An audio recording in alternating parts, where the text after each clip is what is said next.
Alors voilà, nous voilà de retour après les vacances pour voilà, on avait envie de vous faire plusieurs vidéos.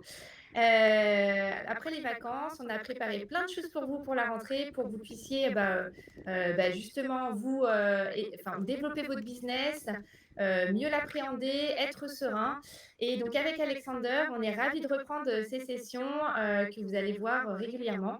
Donc on a choisi un thème aujourd'hui et le thème c'est comment recruter ses équipes de ménage, comment les former sur le terrain ou à distance. Et Alexander va vous présenter ça plus en détail.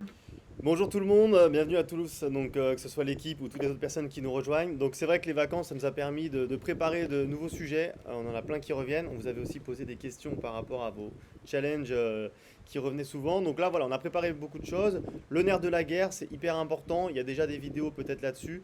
Là, on va mettre l'accent sur comment nous on fait pour recruter nos équipes terrain. On sait qu'on en a plusieurs. On a des stratégies, vous allez voir, qui se ressemblent et d'autres qui diffèrent sur la manière et l'opérationnel. Donc ça va être intéressant de voir chaque avantage et inconvénient ici avec Delphine.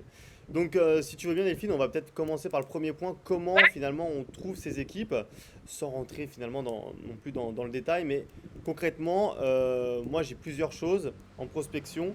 C'est déjà de faire des annonces.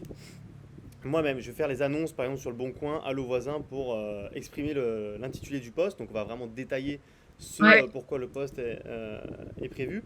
Et également, chercher déjà sur Indeed ou des logiciels comme ça, des sites qui mettent en avant déjà des profils. Ça me permet aussi de les contacter et d'avoir une grosse source. Je sais pas, toi, comment tu fais de ce côté-là? Moi, voilà. Alors moi, en fait, j'utilise beaucoup Allo Voisin. Le Bon Coin, j'ai testé aussi, mais j'étais moins satisfaite. Et c'est vrai qu'Allo Voisin, je suis pas mal fan. Où je me propose aussi. Voilà. Ouais, je me J'ai, propose. je mets pas mal de, enfin, j'utilise pas mal de sites qui proposent des auto-entreprises en fait. Donc, moi, je suis essentiellement là-dessus et j'avoue que j'ai aussi fait Facebook Ouais, les et que groupes, ça c'est m'a puissant. apporté voilà, du monde en me mettant sur le groupe de ma ville. Ok, ouais, c'est vrai. Donc tout ce qui est groupe Facebook, c'est vrai que c'est ultra puissant parce que beaucoup de gens, même s'ils sont pas forcément intéressés, ils vont recommander d'autres personnes, donc c'est hyper puissant. Et Allo Ouais. Voisin, je te rejoins complètement. Pour moi, surtout sur des villes qui ont quand même du dynamisme à partir de 20 000 Ouais. habitants, c'est juste exceptionnel. Ouais, je trouve que c'est un incontournable et du coup, tu peux même filtrer particulier, professionnel et du coup, tu as tout de suite les personnes qui peuvent être en adéquation avec ton business. Top.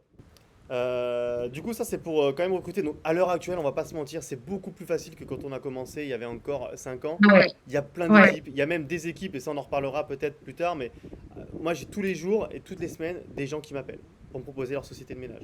Tout le temps. On Ouais, ouais, m'appelle ouais. directement pour me dire on est une société de ménage, est-ce que vous cherchez du personnel? J'ai un stock complet, donc ça c'est vraiment beaucoup plus simple qu'à l'époque de trouver quelqu'un. Donc là, il n'y a aucune excuse, avec tout ça, vous allez avoir une tonne de demandes. Maintenant, ce qu'il faut, c'est bien les traiter, et justement, c'est ce qu'on va voir un peu ici. Toi, Delphine, quelles sont un petit peu les questions phares que tu poses ou par rapport au profil pour... Alors, moi, je demande quand même, alors je suis peut-être un peu parano, mais je demande quand même un CV. Ok, Ouais, j'aime bien en fait, ça montre un peu la rigueur en fait. Et moi, j'ai besoin de gens rigoureux pour faire cette activité, des gens qui ont le sens du détail. Donc, je trouve que ça met tout de suite voilà, une barrière. Après, bon, bah, je suis bien consciente qu'il y en a qui ne sont pas vraiment fans de ça. Donc, je privilégie cela en entretien, mais je ne ferme pas la porte aux autres. Par contre, je suis hyper vigilante quand les gens ne me présentent pas de CV. J'ai une série de questions, enfin, on va dire tamier, quoi, ouais. où en fait, je vois et je fonctionne. Alors, je sais pas si c'est bien, mais je sais pas si tu fais ça, mais moi, je fonctionne beaucoup aussi au feeling. Si en fait la personne, si j'ai le feeling avec, enfin, c'est un peu, voilà. Je regarde pas juste en fait le CV ou les compétences que la personne peut avoir. Ouais. J'adore aussi voir si j'ai une affinité avec la personne, si je vais pouvoir lui dire des choses, comment elle va réagir derrière. Parce que bon, je veux pas de conflit dans mon business, je veux que ça se passe bien, je veux qu'elle puisse prendre les remarques de manière cool, quoi. Enfin voilà, pour qu'on progresse tous en même temps. Voilà pour comment je fais. Je ne sais pas si tu as la même manière de fonctionner. Ouais, et alors le feeling, complètement, c'est même moi la première chose, je pense, que je prendrai en compte, parce que là, pour rappel, on a géré plus de 250 logements à nous deux, et c'est vrai que des Ouais, équipes, on en a vu, des profils, on en a vu. Et c'est vrai que le feeling, finalement, moi, c'est ce qui va passer, parce que je sais tout de suite si ça va pouvoir le faire sur le long terme. Si je vois que je le sens pas avec la personne, ça me sert à rien, parce que même si elle bosse bien, elle va peut-être avoir sa manière de faire, et sur le long terme, on va peut-être avoir des choses qui ne vont pas, donc tout de suite le feeling, ça c'est clair. Moi, les CV, c'est Ouais. vrai que, eh ben, vu que c'est des personnes qui ont déjà leur société ou qui sont en micro-entreprise, c'est vrai que je le regarde pas trop, dans le sens où ils viennent me proposer quelque Non. chose, et du coup, ouais, c'est marrant qu'on ait ces divergences là-dessus. Bah, après, voilà, moi, c'est parce que je me dis, enfin, tu vois, ça me donne un petit indice, un plus sur leur Mais bien sûr. personnalité. Ouais, ça Voilà. peut prouver en effet qu'ils ont fait l'effort de le faire. Et Et c'est vrai que si j'ai un doute, j'hésite pas à leur demander aussi à un client, précédent ou voilà. Ouais, ça c'est ultra fort et c'est même en ayant fait des séminaires business, etc. Sur la partie recrutement, il y a une question qu'on nous apprend et qui est juste énorme, c'est de dire à la personne, quand je vais appeler les personnes avec qui tu as déjà travaillé, qu'est-ce qu'elles vont me dire de toi, en fait. Et c'est exactement ça, c'est que la personne, en fait, elle se dit, ok, qu'est-ce que je dois dire par rapport à ça? C'est-à-dire que en fait, c'est vraiment de la mettre dans cette position où je vais appeler les personnes avec qui tu as déjà travaillé, qu'est-ce qu'elles vont me dire de toi? Et en fait, là, c'est une question hyper puissante où la personne ne peut pas vraiment mentir. Donc, si elle n'a pas de référence, bon, bah, elle n'a pas de référence. Si elle a des références, on peut appeler, on n'est pas obligé de le faire. Ça peut être un moyen un petit peu de voir ce qu'elle va nous répondre, mais de déjà préétablir la connexion, et ça, c'est hyper puissant. Donc, évidemment que je vais pas appeler à chaque fois les références, mais souvent, ça me permet de voir réellement si la personne est honnête et de voir si elle perd ses moyens ou pas, tu vois. Ouais, bah, ouais, moi aussi, je trouve que c'est un super test, pour présager de la personne dans le futur. Après, il y a aussi une chose, moi, ultra importante, et pour le coup, j'ai toujours fait comme ça. J'ai rarement pris de débutant proprement dit. C'est-à-dire que moi, je veux toujours qu'une personne, elle ait déjà fait du ménage, qu'elle sache de quoi elle parle. Donc, quand je l'écoute parler, je sais déjà, encore plus à l'heure actuelle, si elle a géré des logements en Airbnb. Je te parle pas du ménage standard. Oui, oui, oui. Et je la laisse parler. Le but du jeu, c'est pas de parler trop, c'est de dire ok, bah, dites-moi comment vous fonctionnez dans les logements en courte durée. Et là, boum, on laisse débuter et je fais vraiment un silence. Je ne parle que quand elle n'a plus rien à dire et ça me permet de savoir si elle a vraiment les bons process. Et ça, on va tout de suite le capter. Ouais. Alors que moi, c'est vrai que comme moi, je suis sur le terrain et je sais que je peux former les gens et ça me dérange pas de prendre des gens qui ont fait que du particulier, qui ont pas vraiment fait de Airbnb ou, des personnes qui veulent se reconvertir, mais avec, ma série de questions, j'arrive à voir si elles tiendront la route parce que je leur cache pas que le métier, il est un peu irrégulier en termes de volume sur la semaine. Enfin, il y a quand même des points noirs, enfin des points, enfin, voilà, c'est un métier, c'est pas du métier de particulier en fait, voilà, c'est complètement différent. Donc, je leur décris le métier et je vois si en fait, elles ont l'air d'accrocher ou pas. Super. Et là, c'est bien que tu soulignes ce point-là, c'est que toi, justement, là, on va avoir un peu deux méthodes différentes. Toi, tu vas carrément former, et donc là, c'est top parce que tu vas Ouais. vraiment donner tes process. Et le fait d'être sur le terrain, ben, en fait, ils peuvent pas passer à côté. Ça marche comme ça, de A à Z. Tu peux pas te louper. Donc ça, c'est Ouais. vraiment un bon Et point. j'ai eu des très bonnes surprises en plus. Donc tu vois, Ok. enfin, tu sais, ouais, ouais, ouais. Ok, donc ça c'est l'avantage, c'est que ouais, je pense qu'en faisant comme Delphine fait, moi le plus gros avantage c'est que bah, finalement la personne va directement, comme une franchise, prendre les process qui fonctionnent. Elle peut pas se Ouais, tromper. On lui donne une méthode, elle le reproduit, c'est comme une recette de cuisine. Si elle applique, ouais. ça va sortir voilà ce qui est dedans.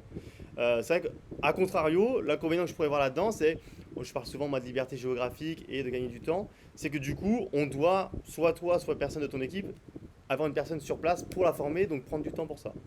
C'est vrai, enfin, c'est vraiment l'inconvénient. Oui, Ouais, c'est sûr ok. que c'est pour ça que moi, bon, bah, j'ai fait un business qui est un peu différent du tien dans le sens où, il est quand même centré sur mon lieu de vie. Hmm. J'ai quelques voilà, biens un peu à distance aussi, mais c'est vraiment centré sur mon lieu de vie. Donc moi, je peux me permettre de le faire. Et c'est ce qui fait aussi que tu es la référence sur ton secteur, dans tous les cas. Dans mon secteur, voilà. Ouais. Et pour ceux qui justement ont un peu plus peut-être une vision de se dire ah mais comment je fais si je suis loin ou comme si moi je vis par exemple en Thaïlande et que j'alterne les pays comme ça, comment on fait pour finalement recruter? Ben moi je ne vais pas former la personne, on lui donne des process, on a également un formulaire de recrutement et ensuite on a des process qu'on lui envoie. Mais à l'avance déjà je sais si la personne sait bosser et en général je me trompe vraiment peu. Je vais dire sur 10 personnes, je vais peut-être me tromper et encore une fois dans le sens où la personne, il y a des choses à corriger. Mais sinon, le reste, ça fait quand même le taf et ils le font bien. D'accord. Après, il y a toujours des choses à améliorer. Et Ouais. l'inconvénient, c'est que moi, je ne vais pas avoir un process qui tout de suite va être hyper quali comme Delphine ou aller former la personne selon les process de la conciergerie. Là, moi, chacun a un petit peu sa manière de faire. Je suis hyper souple, hyper libre avec ça. Du moment que derrière, bah, le voyageur il est content et qu'on a des bons commentaires. S'il y a un loupé, on Ouais. revoit. Bah, de toute façon, oui, c'est vrai qu'on le voit direct hein, quand ça va pas. De C'est toute ça. façon, on voit les notes. J'ai une question, moi, on nous pose souvent cette question, les propriétaires, tu sais, est-ce que vous faites une vérification après l'équipe ménage? Cette C'est fameuse une bonne question. question. C'est Voilà. une bonne question. Et alors, je te la pose parce que c'est vrai que ça, on me l'a souvent posé. Et moi, pour contrer ça, je vous le dis direct, hein, si vous mettez quelqu'un qui va vérifier après les ménages, alors si c'est vous, vous allez perdre énormément de temps. Et c'est du temps que vous n'avez pas à développer votre entreprise. Si vous mettez quelqu'un, il va falloir la payer et donc c'est du chiffre d'affaires en moins et donc du bénéfice. Ouais. Donc pour moi, il n'y a pas à avoir un contrôle, sauf si par exemple, comme Delphine, vous avez 40 biens au même secteur, vous pouvez, entre guillemets, avoir une personne qui va contrôler, Alors, mais ça va quand même baisser la rentabilité. c'est vrai que tu as raison, je l'ai fait. Ok, là tu vois. Je l'ai fait parce qu'en fait, comme je suis sur le secteur, ça me dérange pas d'aller voir, voilà, comment travaillent les gens, de faire des visites inopinées. Ok. Alors, du coup, je l'ai fait, j'ai même payé des fois des gens pour le faire. Et ouais, Voilà. Mais tu vois, en fait, quand tu es sur le secteur, tu fonctionnes pas forcément pareil que quand tu es à distance. Par contre, mes biens à distance, je l'ai jamais fait. voilà. C'est parce que là, je me dis, bon, bah, là, je peux me payer le luxe je peux me payer le luxe de le faire et parce que ça me fait plaisir aussi. Enfin, ça me fait plaisir. Non, tu as raison, ça prend du temps en moins pour le développement. Mais au moins, bah, si j'ai un appel du propriétaire, je sais exactement quoi dire. Tu vois, Ouais. c'est pour anticiper, être proactif vis-à-vis du propriétaire. Ok, bien sûr. Après, c'est vrai que le but, c'est de développer son entreprise, donc forcément d'avoir quand même un fonds de roulement et de ne pas avoir quelqu'un à payer sur place, parce que finalement, pour vérifier, bah, il faut quand même que la personne se déplace, les frais d'essence, le temps passé. Donc moi, ce que je vous conseille, c'est de pas avoir quelqu'un qui va vérifier, ça ne va pas servir à grand-chose. Par contre, l'équipe ménage, ce qu'on leur dit, c'est de prendre des photos ou des vidéos, avant, après. Ok. Ça nous permet que si on nous demande, ou si un voyageur dit, ah bah ça c'est cassé ou machin, bah nous, attention, on avait la vidéo, on sait que c'était pas cassé, on sait que c'était pas sale, on peut le prouver aussi vis-à-vis de la plateforme. D'accord. Et en plus, ça Oh rassure les oui, propriétaires. Moi, voilà. mais je pense que tu as peut-être eu ça aussi. Je pense que des fois, ça peut être dur enfin, des fois, enfin, je sais pas toi, hein, mais moi, en fait, elles peinent des fois à faire les photos. Elles Ouais. ont des fois du mal, même si c'est dans le process, même si des fois, il y a des oublis, enfin, il y a des personnes qui sont plus ou moins régulières. C'est ça. Il y en a qui sont plus à l'aise ou Ouais. pas avec les photos. Et moi, je leur dis vraiment, si vous voyez, ou en tout cas, s'il y a quelque chose qui est endommagé, rayé, cassé, je le veux la photo. On verra si c'était déjà ou pas. Mais je veux la photo, ou au moins la vidéo. Et même sur la vidéo, on peut faire un screen. Mais voilà, j'aime bien voir les deux. Et parce que pour nous, d'ailleurs, bah, c'est nous qui allons faire les litiges. Donc forcément, il faut rembourser le propriétaire s'il y a quelque chose. Ouais. Ben, on a une certaine responsabilité, en effet, Ok. sur les sites. Donc en tout cas, pour répondre à ces proprios qui demandent si on fait un contrôle, bah, on leur dit que le contrôle, nous, on a une gestionnaire sur le terrain, c'est celle qui va entretenir le bien, d'accord? C'est elle qui fait les vérifications et donc qui prend la responsabilité. S'il y a quelque chose, bah, elle revient. S'il y a un oubli, ça peut arriver, même si c'est rare. Et quand tout est à de cause, la vraie vérification sera celle des voyageurs. Donc Ouais. si on n'a pas d'argument Oui, contraire. et puis moi, je l'ai fait, mais je le fais plus. Hein. Ouais, Enfin, voilà. voilà, on est d'accord. Voilà. J'ai testé enfin, j'ai testé des choses, quoi. Ouais, mais c'est bien testé. Des années, tu as le temps de tester. Et c'est vrai que sur 10 biens, on peut le faire, sur 20 biens, passe encore, mais comment tu commences à en avoir 30, 40 et que tu évolues, bon, mais après, c'est plus, voilà, Ouais. c'est plus le cas. Ok, top. Et ensuite, bah, peut-être pour terminer, c'est peut-être plus pour la gestion. Moi, je sais qu'on a un groupe WhatsApp avec les équipes, je pense que toi aussi, en plus de Ouais, l'application on connectée. fonctionne vraiment sur WhatsApp. Alors, par contre, j'ai trouvé des inconvénients quand même à WhatsApp, c'est que du coup, ils ont tous leur numéro. Enfin, donc toi, tu as un compte par gestionnaire, c'est ça? J'ai un groupe par gestionnaire, ouais. Et ils ont tout Ouais. leur secteur. Par exemple, si elle gère 10 appartements sur des secteurs définis, on sait que c'est pour elle, pour cette personne-là en tout cas, elle a un groupe WhatsApp. Mm.